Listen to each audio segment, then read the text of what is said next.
El joven rey. Por Oscar Wilde. Aquella noche, la víspera del día fijado para su coronación, el joven rey se hallaba solo, sentado en su espléndida cámara.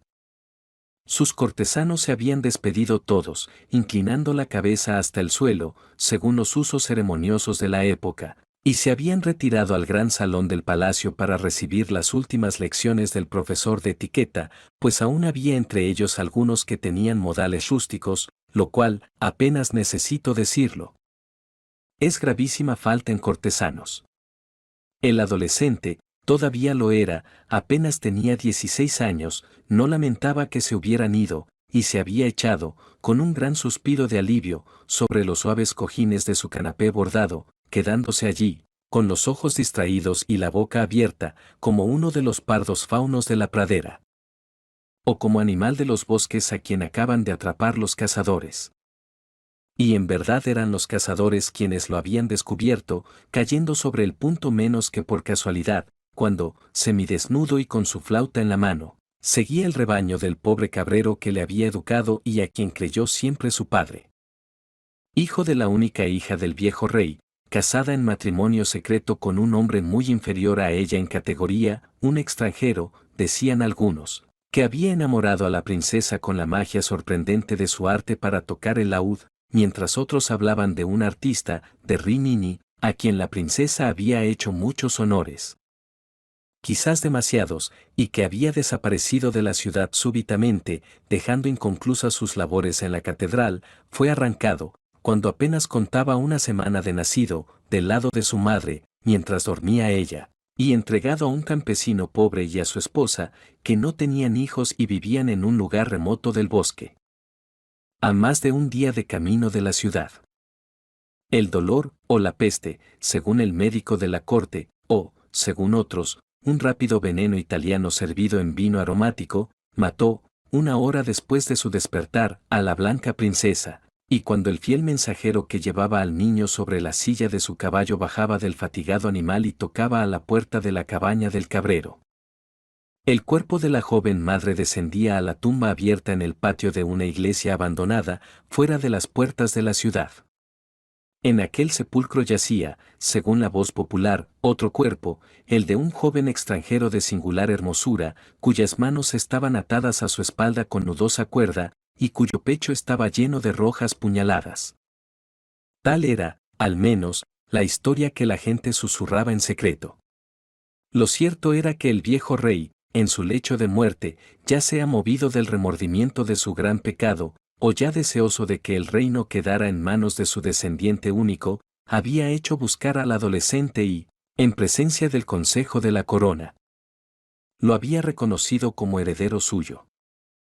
Y parece que desde el primer momento en que el joven fue reconocido dio muestras de aquella extraña pasión de la belleza que debía ejercer tan grande influjo sobre su vida. Los que lo acompañaron a las habitaciones que se dispusieron para su servicio, hablaban a menudo del grito de felicidad que se le escapó al ver las finas vestiduras y ricas joyas que allí le esperaban, y de la alegría casi feroz con que arrojó su vasta túnica de cuero y su tosco manto de piel de oveja. Echaba de menos, eso sí, a veces, la hermosa libertad de la vida en el bosque, y se mostraba pronto al enojo ante las fastidiosas ceremonias de corte que le ocupaban tanto tiempo cada día, pero el maravilloso palacio, Joyeux lo llamaba, del cual era señor ahora, le parecía un mundo nuevo recién creado para su alegría. Y en cuanto podía escaparse de las reuniones del consejo y de las cámaras de audiencia bajaba corriendo la gran escalera, donde había leones de bronce dorado y escalones de luciente pórfido, y vagaba de sala en sala, y de corredor en corredor, como quien busca en la armonía el calmante contra el dolor, la curación de una enfermedad. En estos viajes de descubrimiento, según él los llamaba, y en verdad lo eran para él, verdaderos viajes a través de una tierra prodigiosa, lo acompañaban en ocasiones los delgados y rubios pajes de la corte, con sus mantos flotantes y alegres cintas voladoras, pero las más de las veces iba solo, porque, con rápido instinto, que casi era adivinación, comprendió que los secretos del arte se aprenden mejor en silencio. De él se contaban, en aquella época de su vida, muchas historias curiosas. Se decía que un gordo burgomaestre, que había venido a pronunciar una florida pieza de oratoria en representación de los habitantes de la ciudad, lo había sorprendido contemplando con verdadera adoración un hermoso cuadro que acababan de traer de Venecia.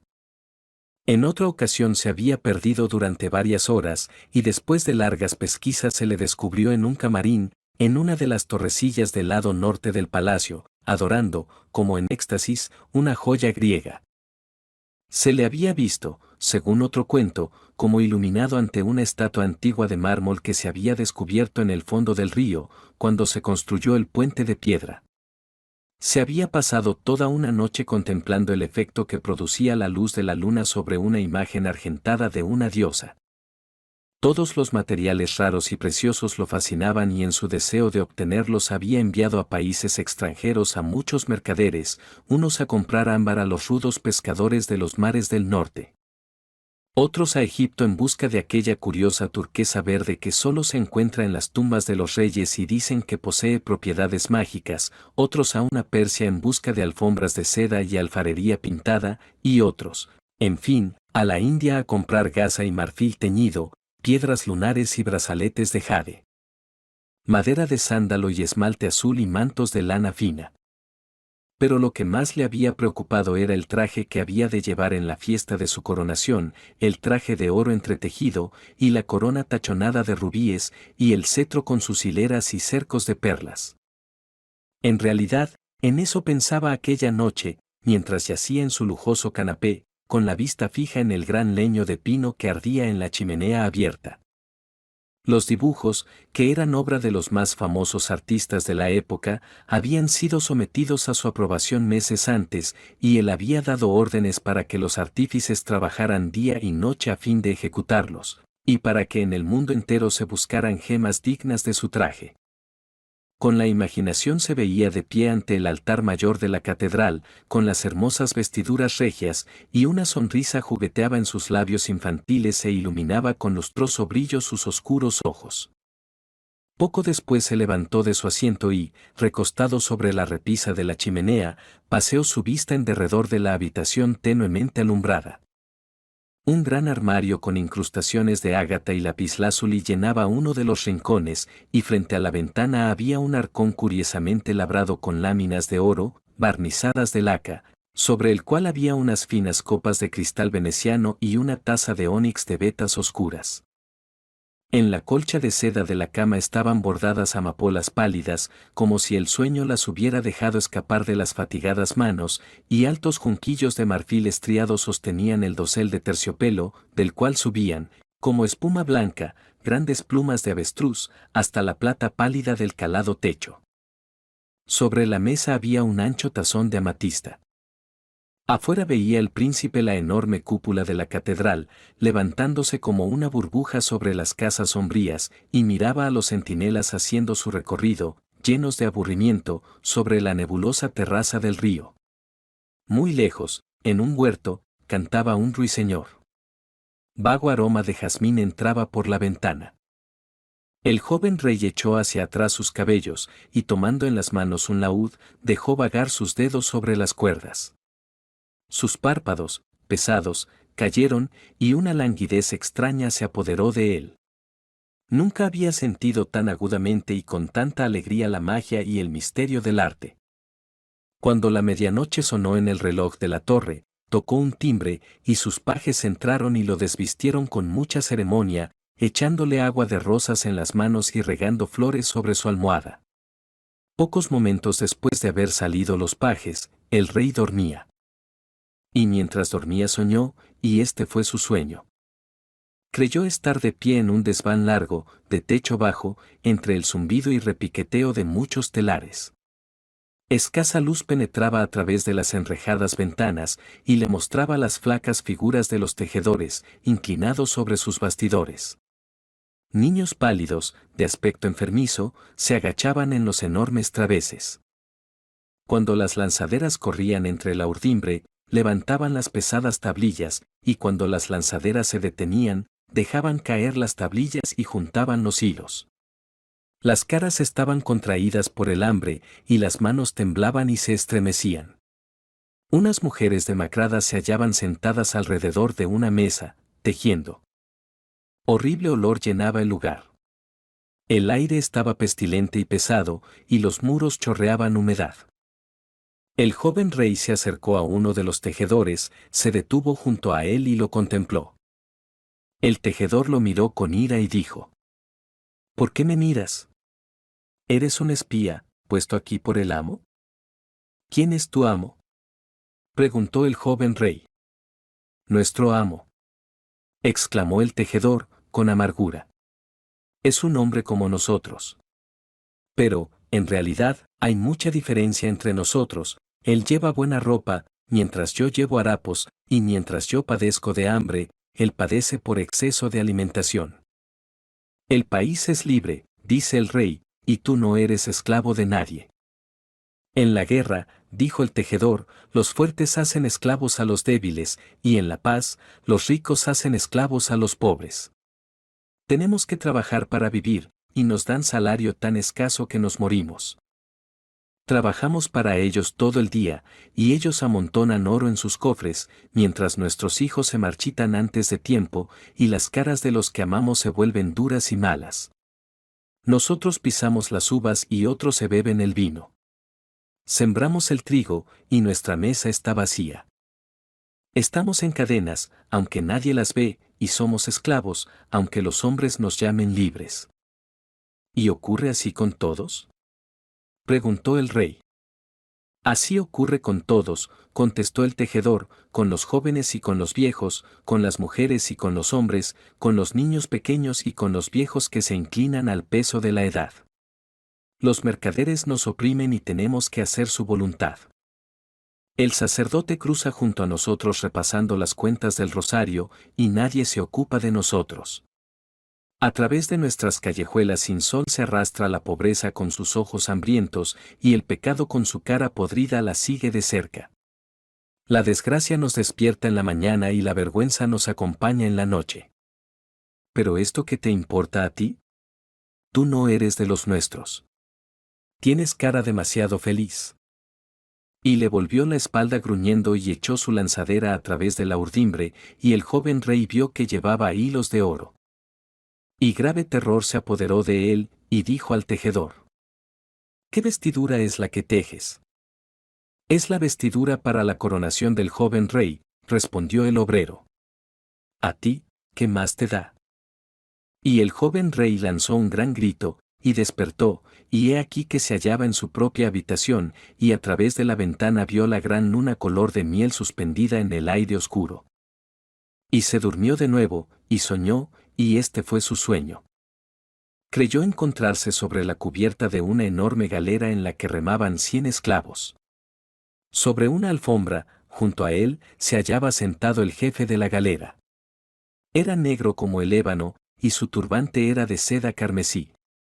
Grandes aros de plata pendían de los espesos lóbulos de sus orejas, y en sus manos tenía una balanza de marfil. Los esclavos estaban desnudos, salvo el paño de la cintura, y cada hombre estaba atado con cadenas a su vecino. El sol tórrido caía a plomo sobre ellos, y los negros corrían sobre el puente y los azotaban con látigos de cuero. Los esclavos movían los brazos y empujaban los remos a través del agua. Al golpe del remo saltaba la espuma salobre. Al fin llegaron a una pequeña bahía, y comenzaron a sondear. Ligero viento soplaba de la tierra y cubría de fino polvo rojo el maderamen y la gran vela latina. 3 árabes montados sobre asnos salvajes aparecieron sobre la playa y arrojaron lanzas sobre ellos. El jefe de la galera tomó en sus manos un arco pintado e hirió en la garganta a uno de los árabes, que cayó pesadamente sobre la arena, mientras sus compañeros huyeron galopando. Una mujer envuelta en un velo amarillo le seguía despacio sobre un camello y de cuando en cuando volvía la cabeza hacia el muerto. Cuando hubieron echado el ancla y bajado la vela, los negros descendieron a la cala del buque y sacaron una larga escala de cuerdas con lastre de plomo. El jefe de la galera echó al agua la escala, después de haber enganchado el extremo en 2 puntales de hierro. Entonces los negros asieron al más joven de los esclavos, le quitaron sus grillos, le llenaron de cera las narices y las orejas y le ataron una gran piedra a la cintura. Con aire cansado descendió por la escala y desapareció en el mar. Unas cuantas burbujas se levantaron del lugar donde se hundió. Algunos de los otros esclavos miraron con curiosidad hacia el mar. En la proa de la galera estaba sentado un encantador de tiburones, tocando monótonamente un tambor para alejarlos. Momentos después, el buzo surgió del agua y jadeando hacia la escala. Traía la perla en la mano derecha. Los negros se la quitaron y volvieron a echarlo al agua. Los esclavos se quedaron dormidos sobre sus remos. Una vez y otra vez bajó y subió el joven esclavo, y cada vez trajo en la mano una hermosa perla. El jefe de la galera las pesaba y las ponía en un saquito de cuero verde. El joven rey quería hablar, pero su lengua parecía pegada al paladar y sus labios se negaban a moverse. Los negros parloteaban entre sí y comenzaron a pelearse por una sarta de cuentas brillantes. 2 grullas volaban en torno al barco. El buzo subió por última vez y la perla que trajo era más hermosa que todas las perlas de Hormuz, porque tenía forma de luna llena y era más blanca que la estrella de la mañana. Pero la cara del buzo tenía extraña palidez, y se le vio caer sobre la cubierta del buque, le brotaba sangre de la nariz y de las orejas. Se agitó durante breves momentos, y luego dejó de moverse. Los negros se encogieron de hombros y echaron al agua el cadáver.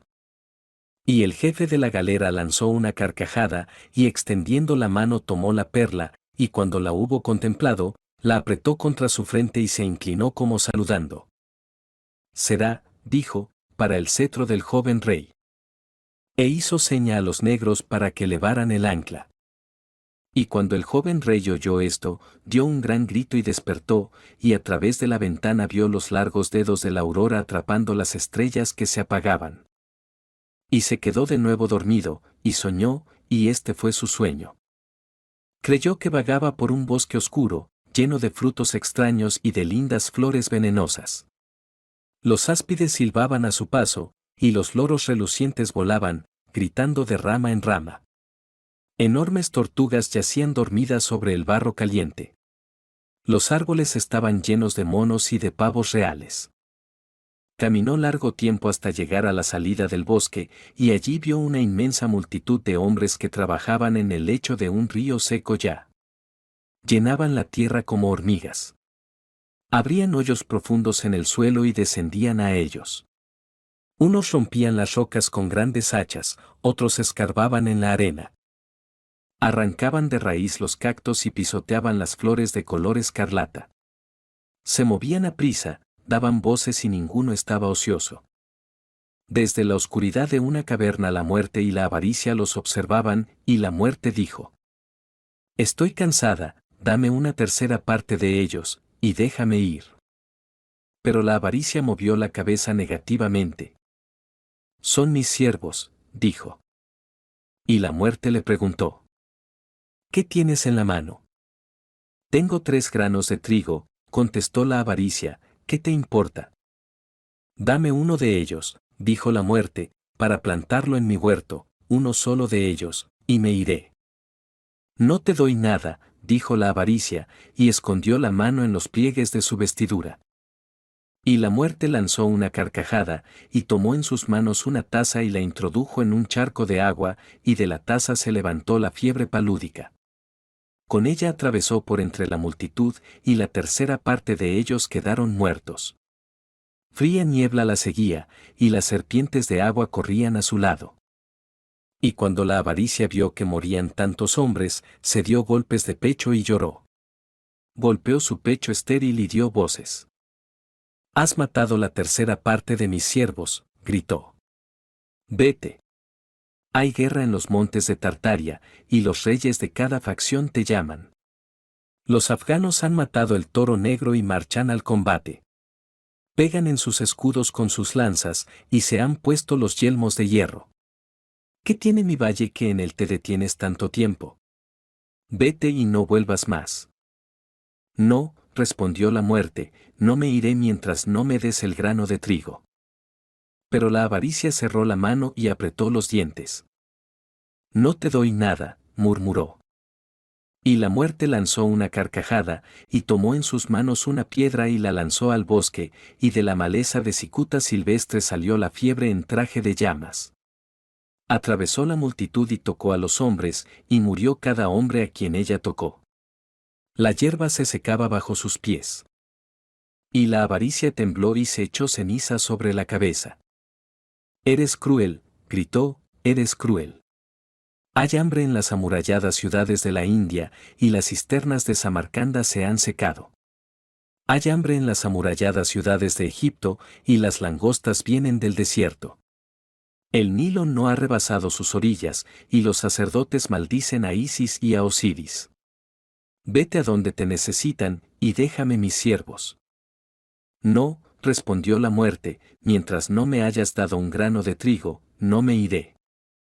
No te doy nada, dijo la avaricia. Y la muerte lanzó otra carcajada y silbó por entre los dedos, y por el aire vino volando una mujer.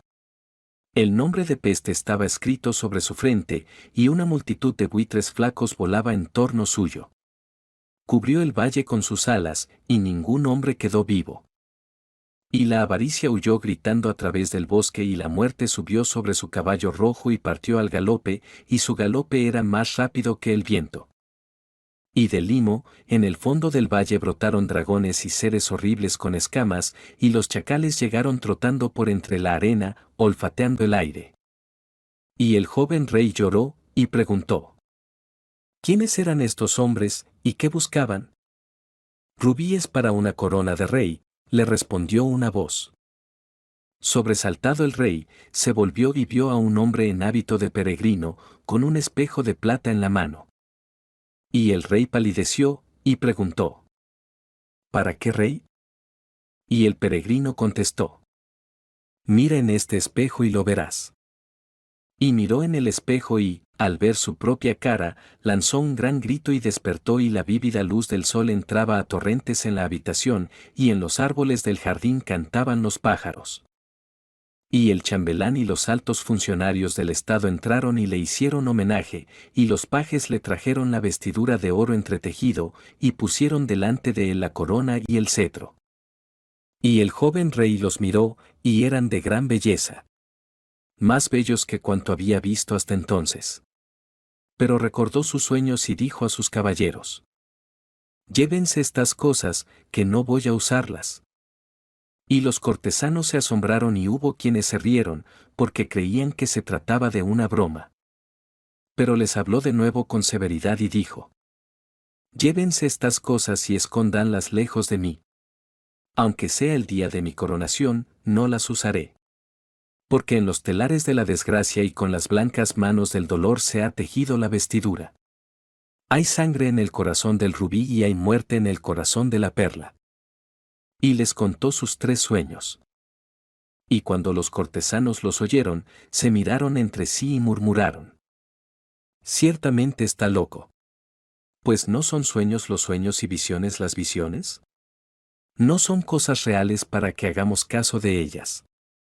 ¿Y qué tenemos que ver con las vidas de los que trabajan para nosotros? ¿No ha de comer pan el hombre mientras no haya visto al sembrador de trigo, ni ha de beber vino mientras no haya hablado con el viñatero? Y el chambelán habló al joven rey, y le dijo: Señor, le ruego que aleje de usted esos pensamientos negros. Vístase con la hermosa vestidura y ponga la corona sobre su cabeza. Porque ¿cómo sabrá el pueblo que es rey, si no lleva vestidura de rey?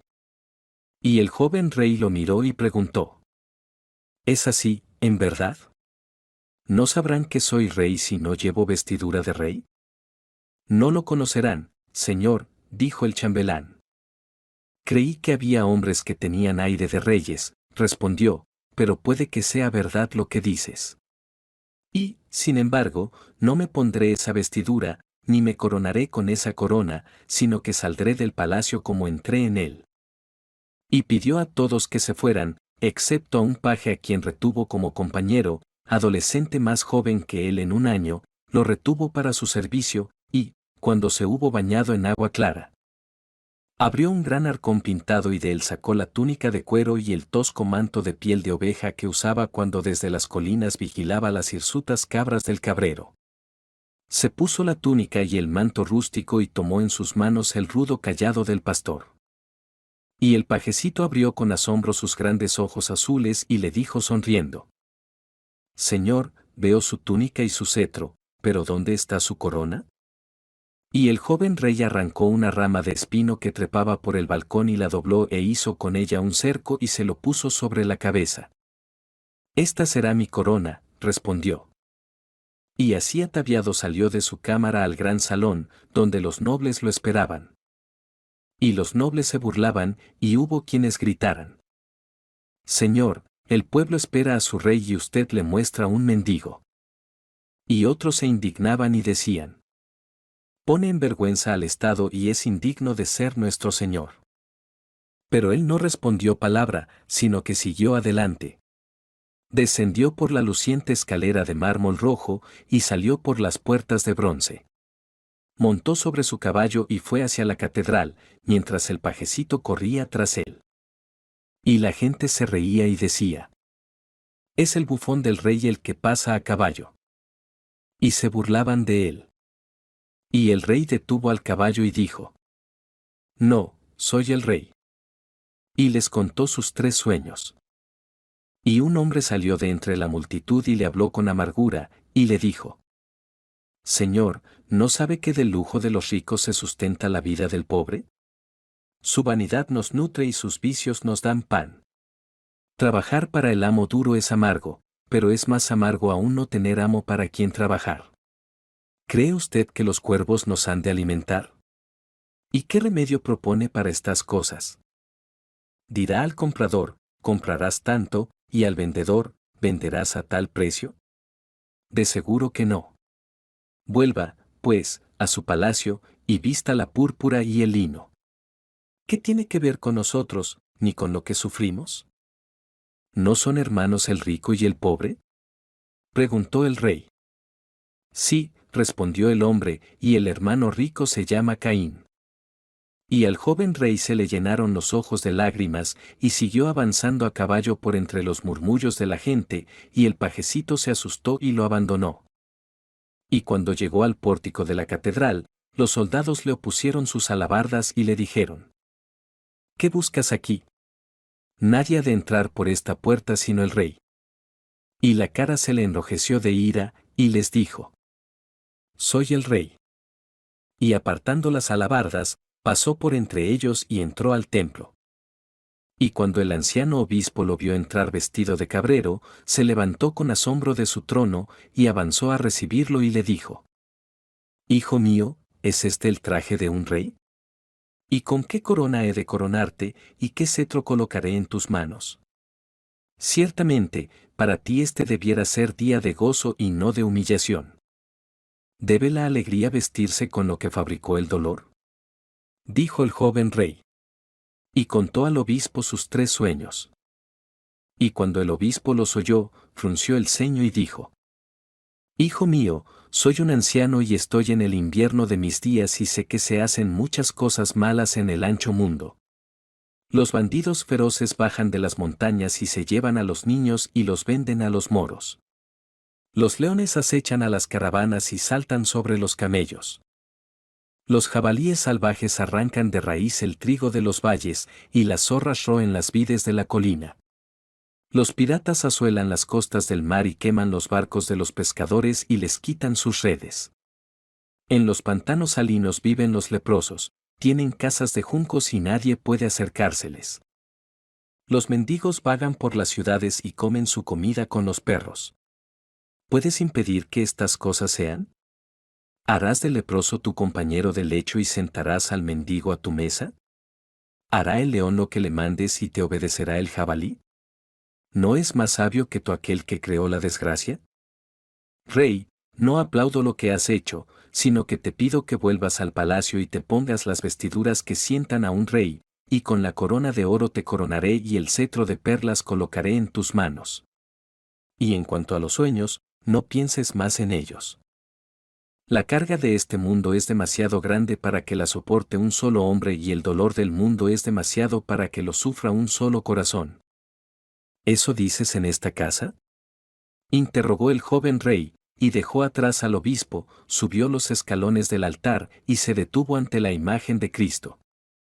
A su mano derecha y a su izquierda se hallaban los vasos maravillosos de oro, el cáliz con el vino amarillo y con el óleo santo. Se arrodilló ante la imagen de Cristo y las velas ardían esplendorosamente junto al santuario enjollado y el humo del incienso se rizaba en círculos azules al ascender a la cúpula. Inclinó la cabeza en oración y los sacerdotes de vestiduras rígidas huyeron del altar. Y de pronto se oyó el tumulto desatado que reinaba en la calle y los nobles entraron al templo espada en mano y agitando sus plumeros y embrazando sus escudos de pulido acero. ¿Dónde está el soñador de locuras?, exclamaban. ¿Dónde está el rey vestido de mendigo, el que trae la vergüenza sobre el Estado? En verdad que hemos de matarlo, porque es indigno de regirnos. Y el joven rey inclinó de nuevo la cabeza y oró, y he aquí que, a través de las vidrieras de colores, bajaba sobre la torrentes la luz del día, y los rayos del sol tejieron en torno suyo una vestidura más hermosa que aquella que fue tejida para darle placer. El cayado seco floreció y se llenó de lirios más blancos que las perlas. La seca rama de espino floreció, y dio rosas más rojas que los rubíes. Más blancos que perlas finas eran los lirios, y sus pecíolos eran de plata luciente. Más rojas que rubíes espinelas eran las rosas, y sus hojas eran de oro batido. Se quedó inmóvil en su traje de rey, y las puertas del enjollado santuario se abrieron, y del cristal de la custodia radiante brotó maravillosa y mística luz. Se quedó inmóvil en su traje de rey, y la gloria del Señor llenó el lugar, y los santos en sus nichos labrados parecían moverse. Con el hermoso traje regio quedó inmóvil ante ellos, y el órgano lanzó su música, y los trompeteros soplaron en sus trompetas, y los niños cantores alzaron sus voces. Y el pueblo cayó de rodillas con espanto, y los nobles envainaron sus espadas y le rindieron homenaje, y el obispo palideció y le temblaron las manos. Te ha coronado uno más grande que yo, dijo, y se arrodilló ante él. Y el joven rey bajó el altar mayor, y volvió al palacio, atravesando la multitud. Pero ninguno se atrevió a mirarlo a la cara, porque era semejante a la de los ángeles. El joven rey. Por Oscar Wilde. Aquella noche, la víspera del día fijado para su coronación, el joven rey se hallaba solo, sentado en su espléndida cámara. Sus cortesanos se habían despedido todos, inclinando la cabeza hasta el suelo, según los usos ceremoniosos de la época, y se habían retirado al gran salón del palacio para recibir las últimas lecciones del profesor de etiqueta, pues aún había entre ellos algunos que tenían modales rústicos, lo cual, apenas necesito decirlo, es gravísima falta en cortesanos.